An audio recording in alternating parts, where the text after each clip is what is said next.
আমি তোরা কইয়া দিই, তোরা আপনারা তোরা খেয়াল করবা।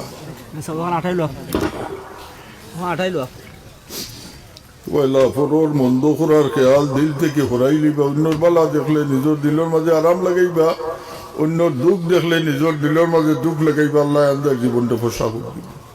ছোটরে মায়া করবা আর বড়রে তাজিম করবা। যে কোনো রকমের বড় কাহিনী ইজ্জত দিবা, সম্মান করবা, তাজিম করবা। এতে আপনার ইজ্জত কমতো না, আল্লাহ আপনার ইজ্জতরে বাড়াই দিব।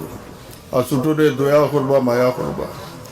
সকল এবাদত বন্দেগীর মূল মাত্রা ইয়াত আছে নমাজরে সংশোধন করা। মুসলমানের নমাজ যার যত সুন্দর তার দুনিয়াও সুন্দর, আখিরাত।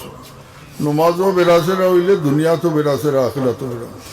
যে জায়গার মাঝে নমাজ নাই এই জায়গার মাঝে মুসলমানই নেই। কাজে নমাজটা খুব সুন্দর সুষ্ঠুভাবে পড়ার চেষ্টা করবা।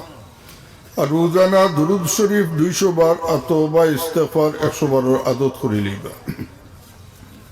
5 ওয়াক্ত নমাজ পড়ি আল্লাহ রে হাজির নাজির জানিয়া দুনিয়ার तमाम খেয়ালাত রে বাদ দিয়া মুখ জিফরা না লাড়িয়া নিজের পীর ও মুর্শিদের বাদি ধ্যান করিয়া দম টান দিতে লা ইলাহা সালবাসমে ইল্লাল্লাহ। আমার বাদি খেয়াল করে আমি দেখাই দিই।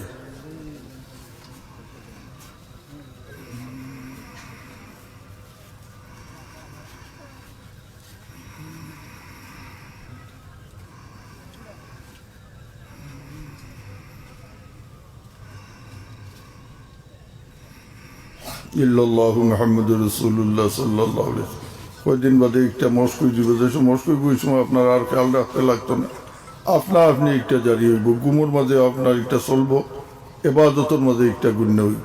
মূল মাঠটা হইছে তাতে মৌতর সময় যদি এই কলিমাটা আমরা জবানে দিয়ে বারোই যায়, আমরা সমস্ত জিন্দেগি সার্থক।